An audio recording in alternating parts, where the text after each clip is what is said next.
Bonjour à tous et à toutes, c'est Paul Damin pour vous présenter une fois encore un sapin en sucette. Et aujourd'hui, je me suis dit, par rapport au précédent sapin en sucette, pour qu'il fallait analyser la constitution chimique et les éventuelles substances qui sont sur la coquille. Car il y a un truc qui me gêne. Par exemple, l'œuf de poule qu'on a communément en France est plutôt marron ou roux, peu importe. Mais aux États-Unis, il est blanc. Ça veut dire tout de même qu'il y a des différences dans les constitutions chimiques des œufs, ou plutôt des coquilles. Et donc, je me suis dit, tout d'abord, on pourrait éventuellement les broyer en enlevant le blanc de l'œuf ainsi que le jaune. Si je me rappelle bien, il y a comme une pellicule de, dedans. Donc celle-là, bien qu'on va la retirer, on va la conserver. Par la suite, nous avons uniquement des éclats de la coquille d'œuf. Bon, on pourrait encore la broyer et la mélanger à un solvant tel que de l'eau distillée dans un premier temps et voir ce qu'il en résulte. Je pense que tout d'abord, nous aurons au fond un dépôt de calcaire ou de calcium ou oui, plutôt calcaire parce que la coquille d'œuf contient du calcium à ma connaissance du moins. De plus, je pense que dans le surnageant, nous pourrions voir nous pourrions avoir un produit des glandes uropygiennes de l'animal, mais c'est à vérifier. De plus, je parle des œufs de poule de tel ou tel pays, mais si l'on en revient au terme F, il y a aussi des œufs de lézard, d'autruche, d'ornithorynque. Là aussi, les œufs d'ornithorynque, c'est assez étrange. C'est donc pour ça qu'il faudrait aussi analyser dedans si on découvrait éventuellement des substances protéiques d'origine animale naturellement, mais plus communes chez les mammifères. Je n'en serais pas étonné. Mais pour comparer les deux, je serais pour qu'on fasse une électrophorèse des deux substances, enfin deux liquides que l'on a obtenus et sur deux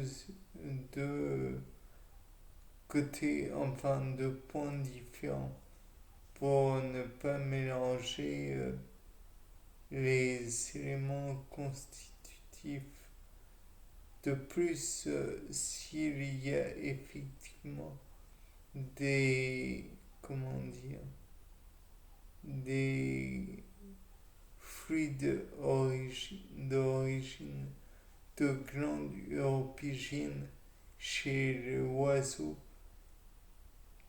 et je me demande s'il n'y aura pas un équivalent chez l'ornithorynque, voire chez un reptile quel qu'il soit.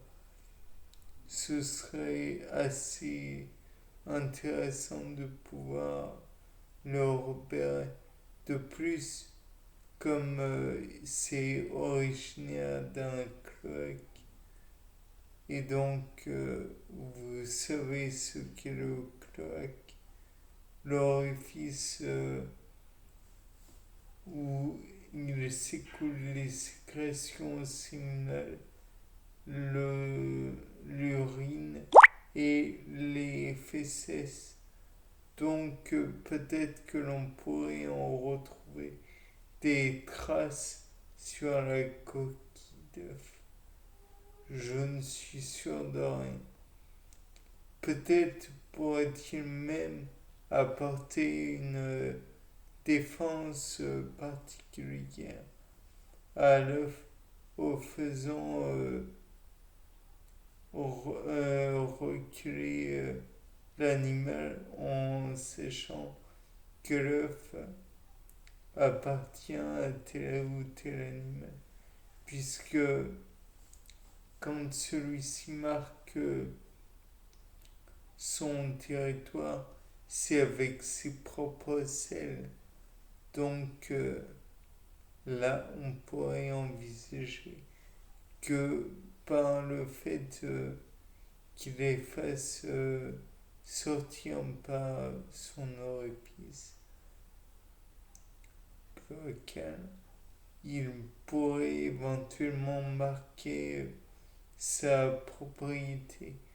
De plus, le fluide que produit les glandes uropygiennes pourrait peut-être aider à l'accouchement de l'œuf, pourrait permettre de, comment dirais-je, de faire sortir plus facilement l'œuf sans trop de mal par rapport à une évacuation non lubrifiée. On pourrait aussi envisager que cette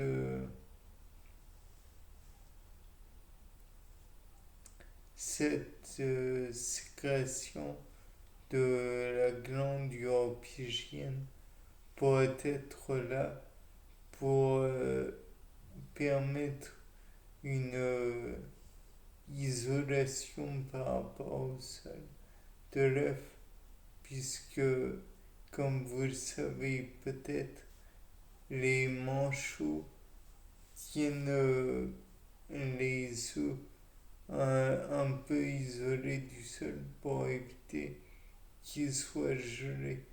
Certes, ils le font avec leur surplus graisseux.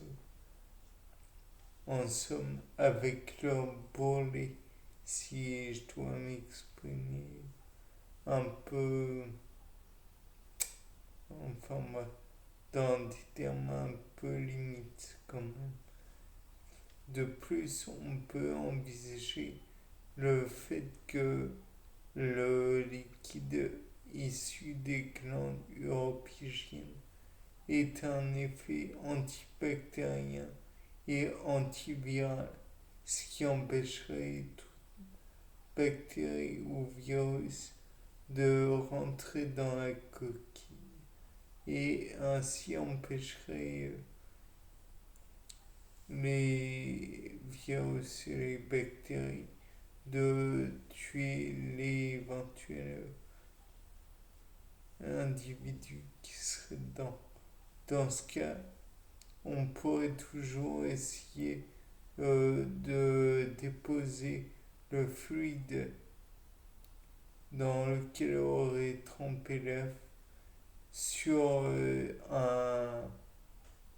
une gélose sur un milieu minimum qui aurait été non pas ensemencé, mais laissé à l'air libre pour permettre à tout individu bactérien de pouvoir venir, toute bactérie mais aussi virus.